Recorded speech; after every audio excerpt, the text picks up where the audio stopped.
त्यांची नाराजी दूर करण्यासाठी काय प्रयत्न आपल्या माध्यमातून पक्षाकडे होणार?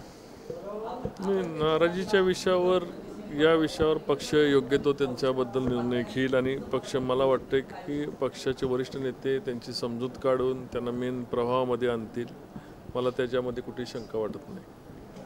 दादा, पंतप्रधानांचं आपल्याला मिळालेलं सहकार्य, आपण केलेलं काम, यामुळे आपण टॉप 10 मध्ये आले असताना कॉंग्रॅच्युलेशन म्हणून पाठिंबा देऊन अधिक मताधिक्य घेण्यासाठी प्रयत्न करणं गरजेचं असताना हा संघर्ष जो सुरू आहे या विषयाविशेष प्रतिक्रिया? नाही, तिकीट वाटपानंतर प्रत्येकाच्या कार्यकर्त्यांमध्ये थोडी बहुत नाराजी असते. प्रत्येक कार्यकर्त्याला वाटतं की आपल्या नेत्याला संधी मिळायला पाहिजे आणि त्याच्यामध्ये गैर नाही. त्यांनी त्यांची नाराजी व्यक्त करणं आणि पक्षाच्या नेत्याच्याबद्दल असणारी सहानुभूती व्यक्त करणं याच्यामध्ये काय गैर नाही. पण योग्य वेळ आली की सगळे आपापल्या पद्धतीने या ठिकाणी महायुतीचा प्रचार करताना सर्वजण दिसतील.